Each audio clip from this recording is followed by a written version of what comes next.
On behalf of the United States Institute of Peace, we're delighted to welcome you to this important discussion with Ambassador Jeffrey Feltman. My name is Lise Grande, and I am the president of USIP, which is established by Congress in 1984 as an independent, nonpartisan national institution dedicated to preventing, mitigating, and helping resolve violent conflict abroad. This conversation comes at an important time. All of us here are deeply worried by the spreading violence in Ethiopia and the military coup in Sudan. The world watched with great hope when Prime Minister Abiy initiated reforms 3 years ago, setting the foundation for transition.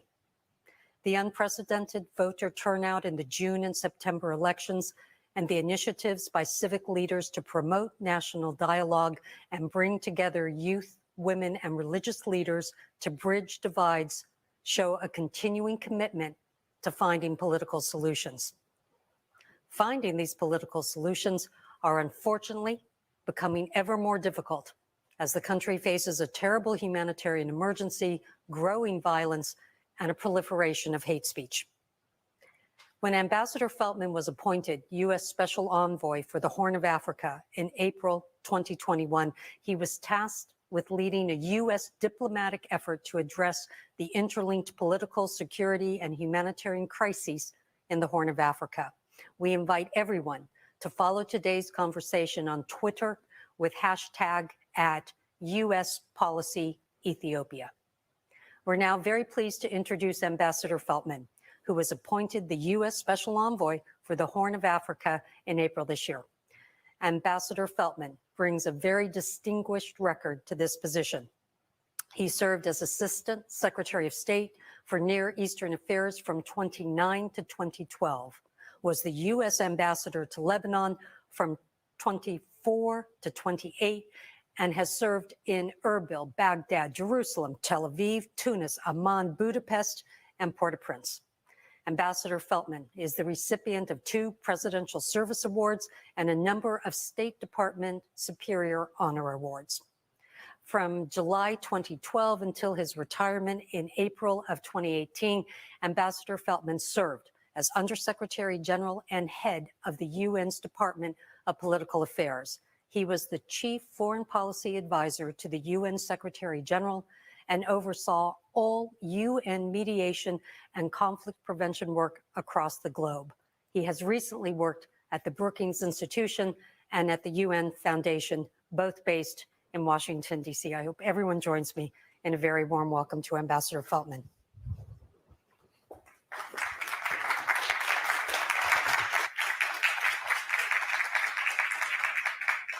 Good morning. Hello to everyone. And President Grande, dear friend Lise, thank you very much for that warm introduction.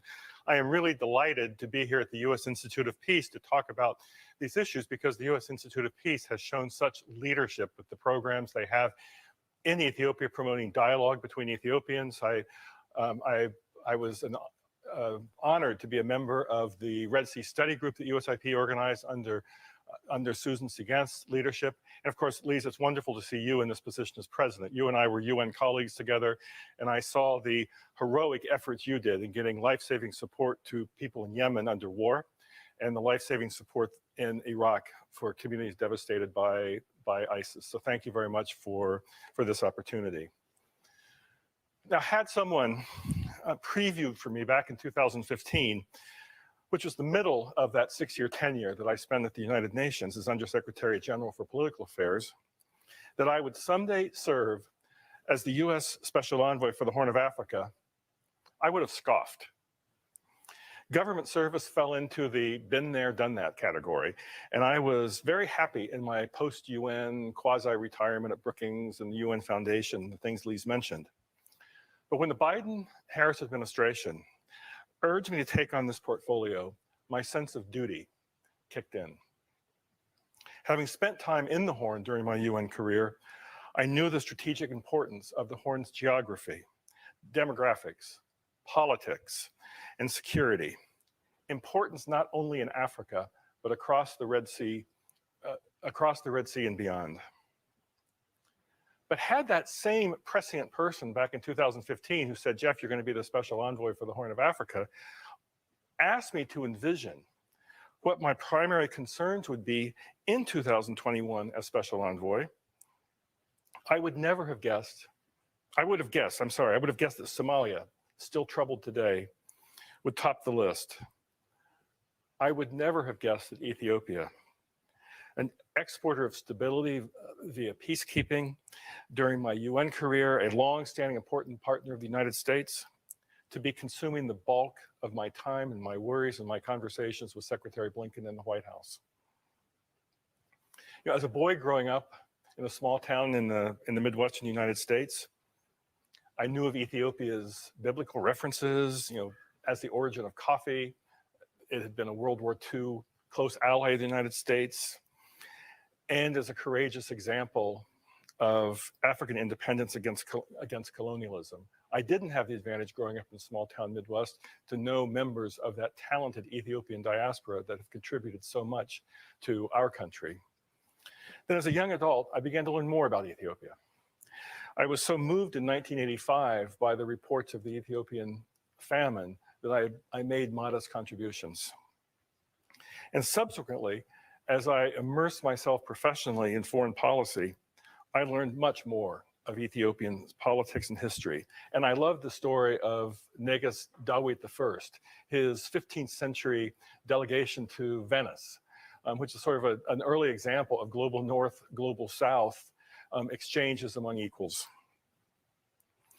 And like so many others, I've basically graduated into a greater appreciation of the leadership role Ethiopia has played in Africa and beyond. But my initial firsthand experience to the reality of Ethiopia was in September 2012. At the start of my third month as United Nations Undersecretary General for Political Affairs, I represented Secretary General Ban Ki-moon in Addis at the funeral of Ethiopian Prime Minister Meles Zenawi, a man I had never met. To my embarrassment, you can still see on YouTube just how banal my words were. The UN has an uneasy balancing act between the lofty principles of the United Nations Charter and the parochial interests of 193 member states and leaders. And so the UN does not habitually criticize deceased heads of state or government. And my remarks that day bypassed entirely the subject of human rights in emphasizing the Meles economic legacy. And I had no idea on that day in September 2012 that a ceremonial representational appearance would, nearly a decade later, be fodder for misinformation on social media that the newly appointed U.S. Special Envoy for the Horn of Africa was somehow hopelessly partisan in favor of a man I never actually met. And this distortion reflects the strong views that exist on Meles's legacy on today's Ethiopia. And it's also a reminder that Ethiopia's social media is, if nothing else, wondrously creative. And what I recall about that first trip to Addis was the whispering. Whispering in the Sheraton. Whispering on the margins of the funeral events. Whispering even in the gardens outside. Conscious efforts to place cell phones at considerable distances from the conversations taking place. Fingers pointing to the ears and pointing to the ceiling as a reminder that walls in Addis have ears. What people were whispering would happen to Ethiopia now. Ethiopians had endured some very dark days in their modern history. And whatever one thought of his domination of Ethiopian politics, in the wake of Meles Zenawi's death, the Ethiopians I met in September 2012 were contemplating their uncertain future with foreboding. In hindsight, we now recognize that the transition created a welcome opportunity that the Ethiopians eagerly seized for a gradual opening of the political space in which they could raise their voices more freely to express their aspirations for their country. That peaceful transfer of power in 2018 to a government led by Prime Minister Abiy Ahmed opened a new chapter in Ethiopian history, as well as a promising new chapter in U.S. Ethiopian relations. The new Prime Minister wasted no time in unveiling his ambitious economic and democratic reform agenda. In line with his vision of a vibrant Ethiopian civil society, he welcomed U.S. democracy support and governance programs that the former government had firmly rejected. His decisive shift away from discredited Marxist theories promised to attract considerable foreign investment and to create jobs and economic growth. Our assistance and partnership level programs, which were already considerable, grew to unprecedented levels. From 2016 to 2020, the United States provided over $4.2 billion in development and humanitarian assistance to the Ethiopian people. To bolster the momentum of reform, under Prime Minister Abiy's leadership, the administration and Congress provided tens of millions of dollars in new development assistance. Innovative programs supported the Prime Minister's economic reforms aimed to promote private sector growth and investment. U.S.-funded capacity building programs aligned with the Prime Minister's emphasis on democratic governance worked to strengthen the independence of the judiciary, electoral bodies, and the Attorney General's office. We even hoped that the reconciliation that Prime Minister Abiy promoted between Ethiopia and Eritrea might create a positive side effect of an improved Eritrean-U.S. relationship. That's what we desired. Washington supported the lifting of sanctions that had been imposed on Eritrea by the UN Security Council in hopes of turning a new page. Unfortunately, Eritrea did not reciprocate and continues to this day to play a destructive, destabilizing role in the region, including its deadly role inside Ethiopia. Few countries in the world have a worse human rights record than Eritrea. But proud of the connections between Washington and Addis under Prime Minister Abiy, we firmly believed that the growing partnership benefited both countries. We wanted to continue to travel this promising path together and saw even greater potential for the bilateral relationship. The Prime Minister has assured me on several occasions of the importance he places on the Ethiopian-U.S. ties and told me of his affectionate memories of and his connections with the United States. But starting in 2020, solidarity between our two governments started to crack. To Ethiopia's understandable annoyance, the previous administration halted some U.S. assistance programs in the misguided belief that Ethiopia might then reconsider its rejection of a draft tripartite agreement tabled by the Trump administration and the World Bank regarding the Grand Ethiopian Renaissance Dam, which is a symbol of national pride for all Ethiopians. Soon after taking office, the Biden-Harris administration recognized the urgent need for meaningful Egyptian, Ethiopian, Sudanese negotiations leading to a mutually acceptable agreement on the filling and the operation of the GERD, the Grand Ethiopian Renaissance Dam. And to that end, the new administration quickly lifted the previous administration's punitive restrictions on U.S. assistance to Ethiopia. We believe that Egypt's need for water security, Sudan's safety concerns, and Ethiopia's development rights can be reconciled through good faith negotiations on the GERD. And the United States will continue to be actively involved with all parties to this end. But at the same time, the incoming administration was alarmed by the growing crisis in Ethiopia's northern state of Tigray and worried that it would have disastrous consequences for the stability and people of Ethiopia. The Biden-Harris transition team called for the Ethiopian authorities and the Tigrayan People's Liberation Front, the TPLF, to, quote, take urgent steps to end the conflict, enable humanitarian access, and protect civilians, end quote. Since taking office, the administration has consistently sought to engage the government of Ethiopia and encourage a different path. As true partners should, we've tried to be candid in sharing our best advice, namely that this military conflict, if it continues, will have disastrous consequences for Ethiopia's unity, territorial integrity, and stability, and also for Ethiopia's relations with the United States and the international community. We've repeatedly offered to help Ethiopia's leaders pursue a different path. And as we've engaged, we've been transparent in sharing our analysis of the situation in northern Ethiopia. We believe that the parties to the conflict have committed rampant human rights abuses and atrocities. There have been credible, documented, persistent reports by a wide range of sources about these abuses and atrocities. Looting, displacement, executions, reports of rape and sexual violence as a tool of war, with the Ethiopian National Defense Forces, the Eritrean Defense Forces, the Amhara Special Forces, and the TPLF, all implicated to some degree. We continue to carefully monitor and assess the human rights situation, and will carefully consider in our own review the upcoming joint report by the United Nations and Ethiopian human rights officials. You know, the conflict, of course, has not been static, and we've adapted our message accordingly. There's been a major shift since late June, when the TPLF forces seized control of Mekelle, the regional capital of Tigray. And alarmingly, since July, the TPLF has widened the conflict and misery into the neighboring states of Afar and Amhara, displacing hundreds of thousands of additional victims of this needless war.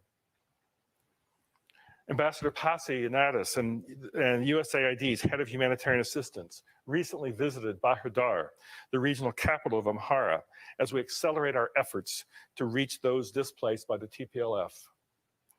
The stories they relayed back to us are heartbreaking.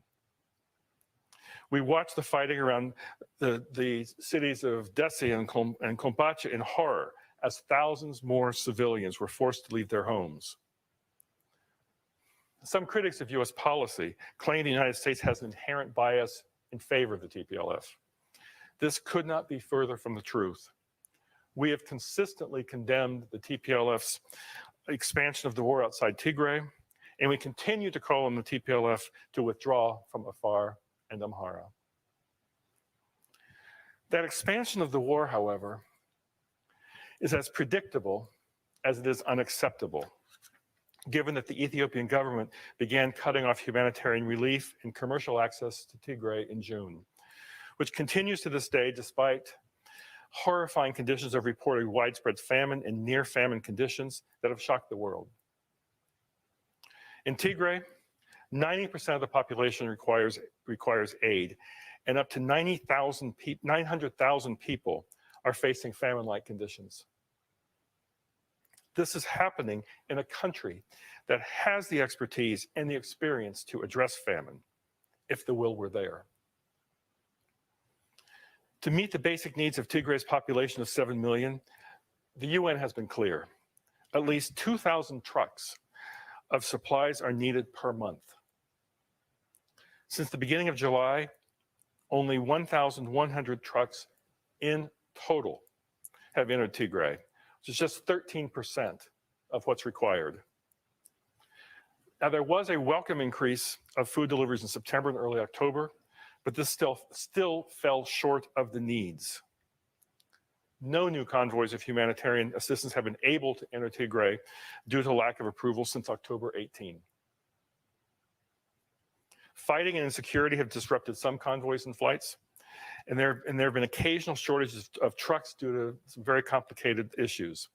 But without question, the most serious obstacles are intentional government delays and denials. Moreover, the government has rejected the delivery of almost all medical supplies to Tigray since July.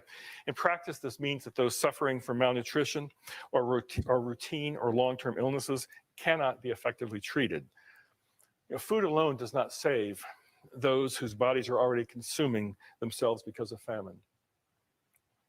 The government has also not allowed the importation of fuel into Tigray since early August. Humanitarian agencies need fuel inside the region to be able to distribute aid outside the capital. 3 of the 7 main food delivery partners had to suspend activities because of fuel shortages. The UN World Food Program suspended its operations in Tigray. The remaining food delivery partners fear that fuel shortages will prevent them from continuing any deliveries outside of Mekelle, leaving millions more vulnerable to food insecurity. Disruptions to banking services and the prohibition by the government of Ethiopia on cash entering Tigray also hinder aid delivery. And the government's unprecedented expulsion of key UN officials. More UN humanitarian staff expelled in a single day by the Ethiopian government than Bashar al-Assad's regime in Syria has expelled in 10 years of civil war. And the investigation, and in some cases closure, of internationally renowned humanitarian organizations further erodes the ability of the international community to reach those in need, and not only in Tigray, but also those victims of the TPLF incursions in Afar and Amhara who we are committed to help. This unfortunately suggests an intentional effort by the authorities to deprive Ethiopians who are suffering of receiving life-saving assistance. Now, I'm familiar with the arguments that food, fuel, and trucks can be diverted to TPLF war efforts. But my experience proves that such concerns can be satisfactorily addressed. For example, after initial delays and problems, the Israelis, who have genuine security concerns with the Gaza Strip, and the Saudis, who have legitimate security concerns about attacks on their territory originating in Yemen, have signed off on creative procedures for screening cargo headed to Gaza in certain areas of Yemen that address security concerns but also permit food, fuel, and medicine to reach needy populations in Gaza and Yemen. The United States and the UN agencies and NGOs to which we provide funding all have stringent monitoring requirements to mitigate diversion, which is illegal under US law. The humanitarian conditions in Tigray are unacceptable. No government can tolerate an armed insurgency. We get that. But no government should be adopting policies or allowing practices that result in mass starvation of its own citizens. The United States has not been alone in articulating these concerns. Back in June, leaders of the G7 expressed alarm at the worsening situation and called for an end to the fighting and to allow unimpeded humanitarian access. The UN Secretary General has been increasingly outspoken about his concerns, saying a humanitarian catastrophe is unfolding before our eyes. He has urged an immediate cessation of hostilities, unrestricted humanitarian access, and dialogue among all parties to resolve the crisis. The European Union and European leaders have spoken out. African leaders have also become increasingly concerned. Last month, President Kenyatta told the UN Security Council there must be action toward a negotiated ceasefire and ending the humanitarian crisis. The African Union appointed former Nigerian President Obasanjo as High Representative to help the parties to the conflict reach a negotiated settlement. As the war approaches its one-year anniversary, the United States and others cannot continue business as usual relations with the government of Ethiopia. The extraordinary partnership we have enjoyed is not sustainable while the military conflict continues to expand, threatening the stability and the unity of one of Africa's most influential countries, threatening the fundamental well-being of its people. The United States and other donors have already limited significant amounts of development assistance in Ethiopia in an effort to dissuade the government from this harmful path. We have conveyed to Ethiopia that it is at risk of losing important benefits under the African Growth and Opportunity Act, AGOA, if human rights violations are not addressed. This is due to the stringent human rights criteria for AGOA eligibility required by Congress under US law.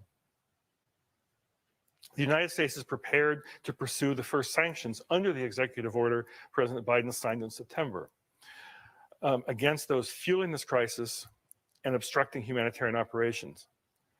And we will be targeting all parties implicated. While Ethiopian officials have attempted to separate the conduct of the war from the Ethiopian-U.S. bilateral relationship, there is a direct causal relationship between what is happening on the ground as a result of the policies of the Ethiopian government and the actions of the other belligerents, and the subsequent decisions that have been taken or are being contemplated by the U.S. administration. It gives us no pleasure to think about visa restrictions or sanctions or having Ethiopia lose trade benefits and preferences. The historically strong Ethiopian-U.S. relationship grew under Prime Minister Abiy with new programs and new hopes that I described. The unfortunate deterioration in our relationship derives from the atrocities of the conflict in northern Ethiopia and the reports of the use of food as a weapon of war, which, as UN Security Council Resolution 2417 reiterates, may constitute a war crime. We are reacting to behavior no person of conscience can accept, and in the manner which should come as no surprise to any party to the conflict. We've attempted to maintain a frank and open dialogue with the government. Instead of responding to our concerns and our offer to support mediation of the conflict, many in the government falsely assert that the United States seeks to replace the Abiy government with another TPLF-dominated regime.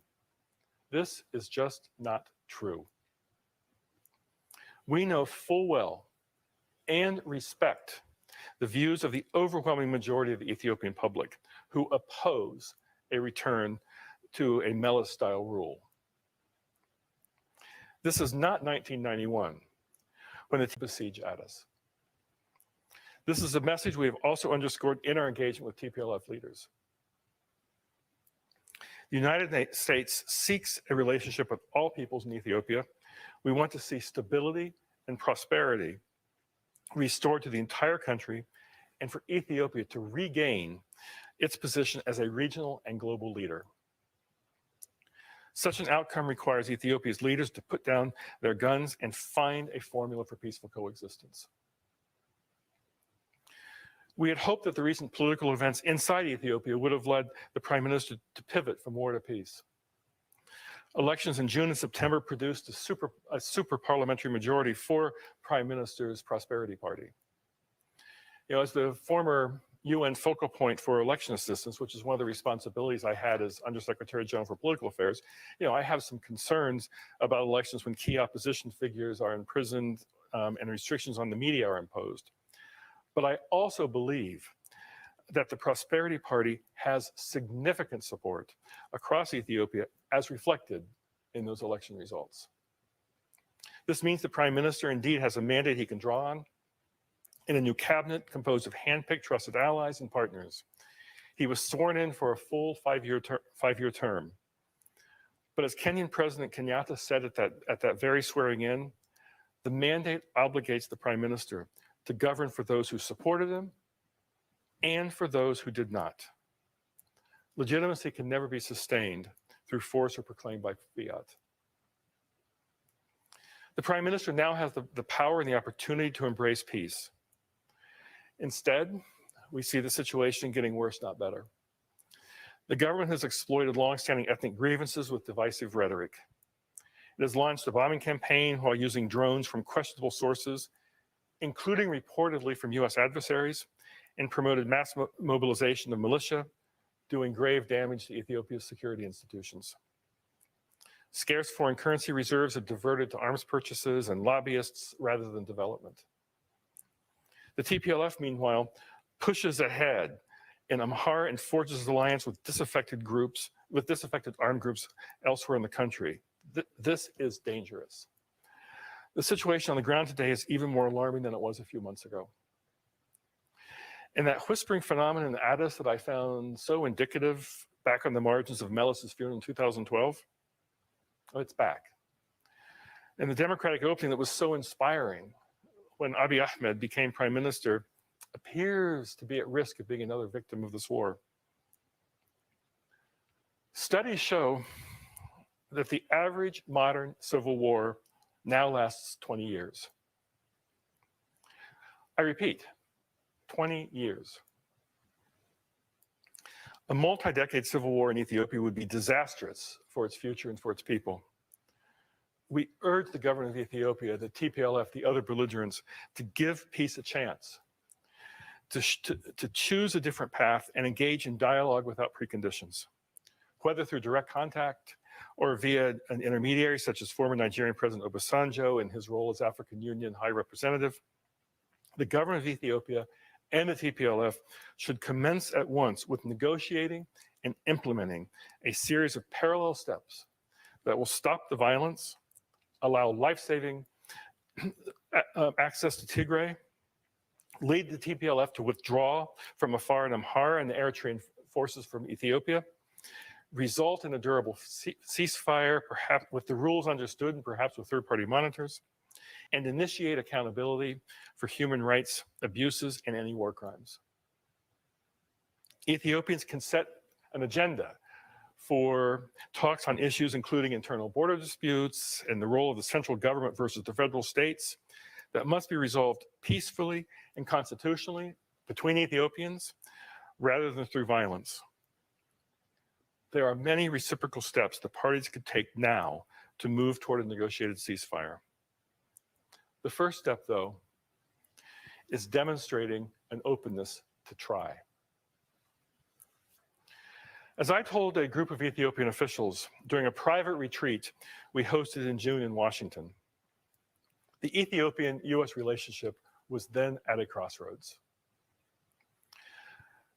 I think the same is true for Ethiopia's broader relations with an important cross-section of the international community.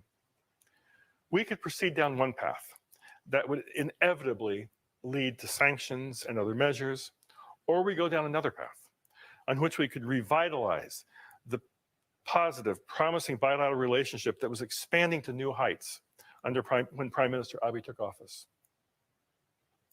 The United States wants the latter. We sincerely want to chart a more productive path out of the current crisis. We do not want Ethiopia to lose its AGOA trade benefits or its international assistance. We are prepared to exercise leadership in the international community to energize the support needed for Ethiopia's recovery from war and to realize the Prime Minister's ambitious economic and job creation agenda. That remains our desired destination. But I emphasized to the June delegation, as I have repeatedly conveyed to the Prime Minister and other senior officials before and since, Ethiopia, not the United States, is in the driver's seat.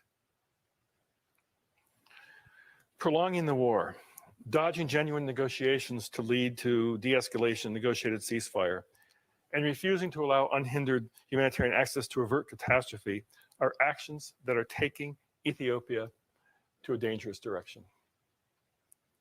Unfortunately now, at the beginning of November, that crossroads that I described back in June is now behind us. It's not too late to retrace our steps toward the path not taken.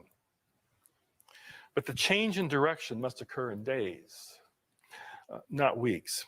It requires the Ethiopian government to address concerns that we've been raising for months. And we're also insisting that the TPLF stop its military advance, refrain from threatening at us, and prepare for talks. Eritrea must cease its destructive interference and withdraw its troops entirely from Ethiopia. I'm prepared to travel to Addis at any time to resume dialogue and assist, working alongside African Union High Representative Obasanjo and other international leaders. Our priority is the unity and integrity of the Ethiopian state, and our commitment is to the Ethiopian people. And consistent with that commitment, we will continue to try to provide extensive humanitarian assistance across Ethiopia. Despite the circumstances, I'm proud that the United States currently provides more humanitarian assistance to Ethiopia than does any other country in the world. And our significant development assistance package makes long-term investments in key areas such as public health, education, agriculture, and democracy and human rights. The United States was the largest bilateral donor to Ethiopia before November 2020. And even now, with all the difficulties and restrictions I've described, we remain so. In closing, I want to note that my remarks have concentrated primarily on the war in northern Ethiopia.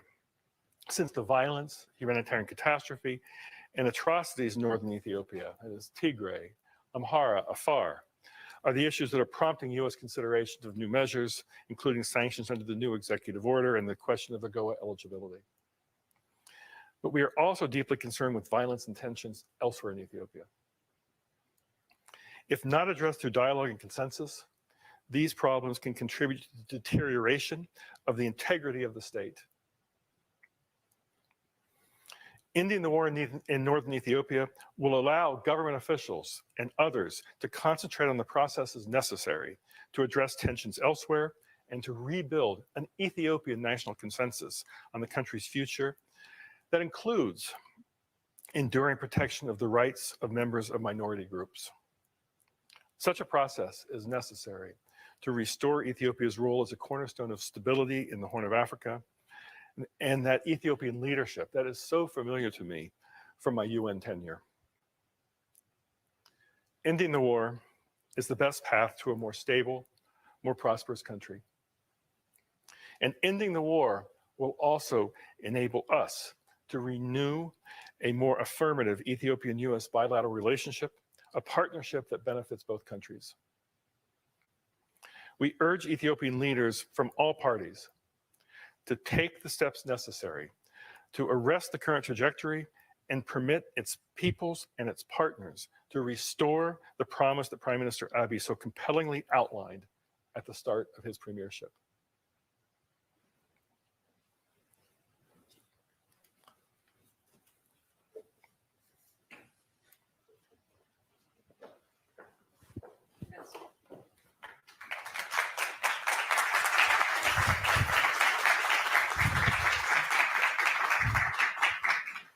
Ambassador, thank you for your deeply thoughtful, impressive, and wholly important comments and observations on the Horn of Africa, and very particularly on Ethiopia. With your permission, we've collected a number of questions that have come from across the U.S. government, from many stakeholders in the Horn of Africa, from people who have lived there, people who are in the diaspora, and from the media. We'd like to start our first question with one about Sudan. So, of course, I think we're joined by Ambassador Sati. Ambassador, warmly welcome. All of the countries in the Horn of Africa are linked politically, economically, socially, culturally. What happens in one impacts what happens everywhere else. I think all of us have watched with deep worry what's happened in Sudan with the military coup, the detention of activists, people who have been killed in the protests. We, I know, share with everyone our condolences for the people who have lost ones who have loved. We recognize the many efforts that are underway by civic and security actors who are trying to forge a way forward in the country. How do you see the events in Sudan, and what do you think the events in Sudan, what's the impact of them on Ethiopia? Well, Lise, thanks for the question. Of course, I also want to acknowledge that you yourself have extensive experience in Sudan and South Sudan during your United Nations career. Let me step back a bit and look at the region as a whole. And of course, this is what the Red Sea Study Group that USIP hosted was trying to do, I think, very successfully as well. What's the United States' overriding interest? We have lots of interests around the world, but our overriding interest in the Horn of Africa is stability. Ethiopia is a country of 115 million people. Sudan is 40-some million people, approaching 50 million people. These are countries located in a strategic part of the world, the Red Sea Basin. Our interest is stability. And our concern on Ethiopia, again, derives from a number of factors that I said today, but our goal is to see a stable Horn of Africa where Ethiopia is playing its traditional leadership role, and where the Sudanese people are able to achieve their aspirations for democratic transition that we believe is the cornerstone of stability in Sudan at this point. So we're obviously alarmed by what took place on October 25th, by the hijacking of the democratic transition by the military authorities, and we've been public in our call for the release of all detainees, the ability of the Prime Minister to get out from under house arrest and resume his leadership role. But what motivates us in Sudan are the aspirations of the Sudanese people for the peaceful transition, but again, our interest in stability that we think only comes about if you have a successful democratic transition. Ambassador, I know that when you took up your role, the conflict in Tigray had already started. We also know that you have made major efforts to help the authorities on the ground, activists across the country in Ethiopia, to find ways to resolve the conflict, to get out of it, if possible. Some of those efforts have worked to some degree, but perhaps not in the way that all of us had expected. What's blocking a solution right now? I mean, at least what we need is the will of those that are fighting to be on the side of talks, to be on the side of trying to address their grievances, their concerns through non-military means. We have said since the beginning of this administration that there is no military solution to this conflict. Even with the alarming developments of the recent days around Dessie and Kombolcha, we do not believe that either side it will be able to assert themselves militarily over the entire country. They will not be able to win militarily. Mm-hmm. So we've been saying that one needs to look at other means. We're not getting much response. The military logic is still prevailing, and it's and it is worrisome to see a continuation of military advances by the TPLF, airstrikes by the government against targets in Tigray that will only increase the human suffering, when in the end there's going to have to be talks. So the sooner we get to talks, the better. The fewer people will suffer in Tigray and Amhara, the closer we get to talks. And as I said in the remarks, it doesn't give us any pleasure to move in the direction of punitive measures toward those that are involved in the conflict. It's unusual to have an executive order that authorizes sanctions announced with no targets. That's what happened in September. And the reason why the president signed the executive order but didn't agree to target any individual or entity under the sanctions is because we wanted to give a chance to pivot into talks rather than continuation of the military logic. That hasn't happened. And so I think you're going to see us try to use other measures. In the end, there will be talks because neither side's going to win. But the sooner that happens, the better for the people of Ethiopia. I mean, our commitment to the people of Ethiopia. Ambassador, you said something very interesting when you talked about the logic of war continuing to drive the calculations of all the parties. You held a very unique position in the world. You were the chief political advisor and negotiator for the United Nations with a remit across the globe. How do you switch that logic? How do you get belligerents to a conflict to change their calculations from being purely military to including a set of political options? Well, you look at the courageous decisions that were taken, for example, by former Colombian President Juan Manuel Santos. That's right. He decided to negotiate. He decided to open negotiations with the terrorist organization, the FARC. This was not a popular move in Colombia. The FARC was a hated group. There were lots of victims of the FARC, but yet he saw that for the good of his country, military action alone would not wipe out the insurgency, and would not lead to the type of sort of nonviolent atmosphere that he needed for economic development and job creation in rural parts of the country. So he took a very courageous step in moving forward. And one of the things that we've talked about with the Ethiopian leaders, be they government, be they non-government, is that there's different ways that one can do this. I understand why Prime Minister Abiy would not wish to sit down across the table from a TPLF official, giving the sort of status of equals. I understand that. But you know from your own UN career, Lise, that there are many, many ways that one can initiate discrete talks. You go through third party. You have the sorts of, what they call them, track 1.5, that allows you to think creatively. One doesn't have to go to the UN headquarters in Geneva in these grand rooms with lots of cameras and lots of media. One can design a process that fits the needs, and that's what President Santos did with the Colombians, with very, very quiet talks to start. Our message to the Ethiopian leaders is that I say we, but it doesn't have to be the United States, but we can design a process that allows you to start moving toward reciprocal parallel steps that de-escalate the situation, prevents more suffering of the Ethiopian people, and can lead to a negotiated ceasefire. The trouble with the Prime Minister, I think, was very impatient with us that we didn't give proper credit to the June 28th ceasefire announcement that he made. The problem with that ceasefire was twofold. First, it was combined with what's a de facto humanitarian siege of Tigray. That was basically when the access problems really started in earnest, was after the June 28th. But the second was the ceasefire rules were not understood.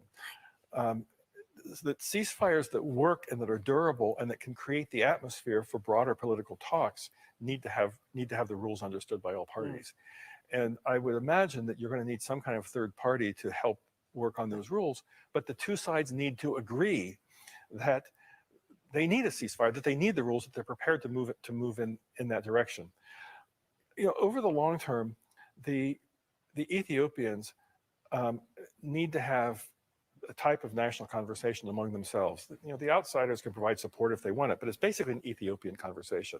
What's the relationship of the federal states versus the central government? How do you have durable protection for minorities? These are not things the international community is going to decide.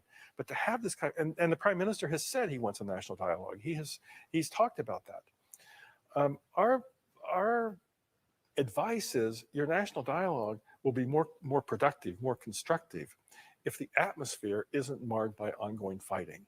Let's find a way now to de-escalate, stop the fighting, have a negotiated ceasefire, lift the humanitarian siege and commercial siege of Tigray, get the TPLF out of Amhara, so that you've basically addressed the immediate conflict to create the atmosphere that will allow the type of national dialogue on larger political issues that Prime Minister Abiy has said publicly he wants to see happen. Ambassador, we have a question from the media about weapons in Ethiopia. We understand that there are weapons from Turkey, from Iran, from other forces. This is fueling the conflict deeper. What is your view on this question, and what can be done about it, if anything? Well, I think it's very sad that that resources that could be used for development, for job creation, for helping the Ethiopian people are ending up being used for arms instead. Again, it's another reason why we should get to some kind of understanding that leads to a negotiated ceasefire, so that the government doesn't feel the need to be purchasing arms from a variety of sources. That there's other ways to address the concerns other than just military force.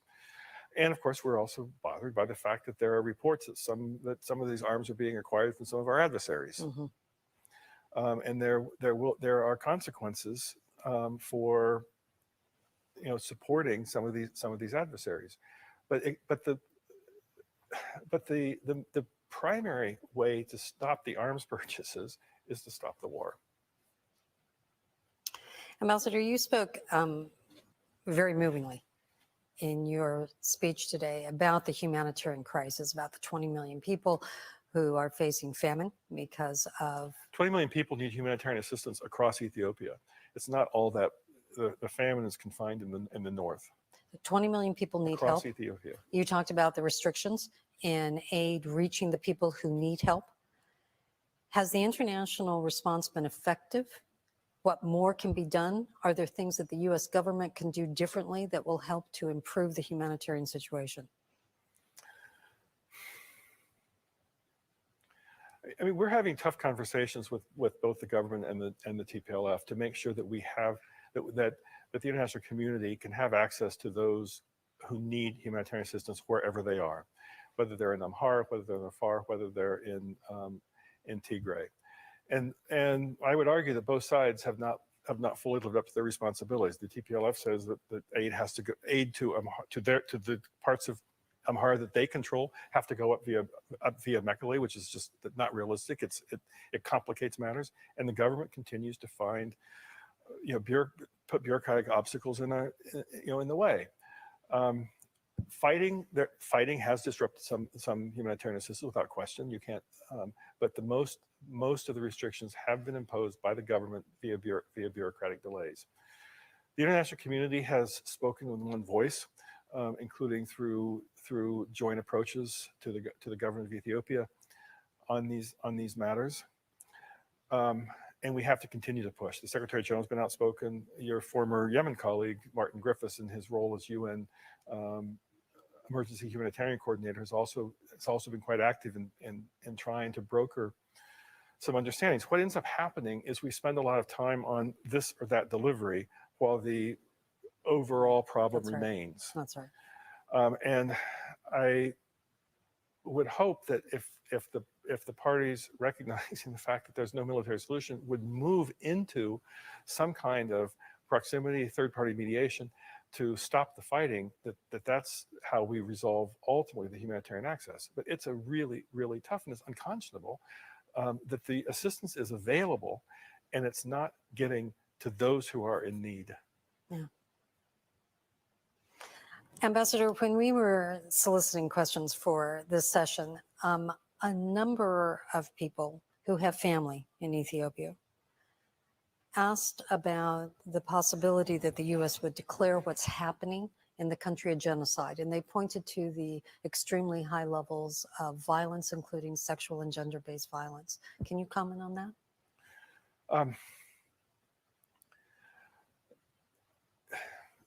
This war's been going on now for almost a year. This conflict broke out after sort of a period of brinkmanship between the government and the regional government of Tigray. This conflict's been going on for about a year, and people have suffered tremendously. The reports of rape, looting, sexual violence, executions, displacement are horrifying. And it continues, is what is even more horrifying. It's not that this is all in the past and we have to only talk about accountability. We have to make sure that there aren't future crimes happening. And we're reviewing all this very, very closely. I note that this week is when the United Nations Office of the High Commissioner for Human Rights Ethiopian Human Rights Commission joint report, a UN Ethiopian joint report on human rights is supposed to be released this week. I understand, I obviously haven't seen it yet. I understand there'll be recommendations, and all parties to this conflict need to be demonstrating that they're implementing those recommendations right away. And we ourselves will take into account, as we make our own determinations of how to describe what's happened, the horrors that have happened to the Ethiopian people, we'll take into account this joint report. The Ethiopian people who have suffered are going to want to see some kind of justice, some kind of reckoning, right, for the horrors that they've been through because of this needless conflict. And we will be looking to encourage the type of accountability and justice that the Ethiopian people have every right to expect. Ambassador, you talked about the role of the African Union's High Representative Obasanjo and the efforts that he's making. And you talked about the support in your role as the U.S. Special Envoy that you're providing. How is the collaboration going? And allow us, the question that came to us had a point to it. There was a sharp end to it. allow us to share that. Very often in the past, the U.S. has often said in conflicts, we're the leader in this, we're going to resolve this. We want others to follow the efforts that we're going to make. How is this playing out in the case of Ethiopia? I think the African Union having a high representative, I think that was an important initiative. That the Ethiopia is a leading influential country in Africa. And of course, it's the host of the African Union. And for the African Union to be expressing its concern about the conflict in Ethiopia, to be looking for ways to address the grievances in the conflict, I think is good, is positive. There's the saying that the African leaders like to repeat, which is African solutions for African problems. The Africans know Ethiopia better than we know Ethiopia, without question. I've had several conversations with President Obasanjo in his high representative role. Secretary Blinken met with him here in Washington. We had a virtual meeting, Secretary Blinken, President Obasanjo, with some other leaders, including EU High Representative Vice President Borrell.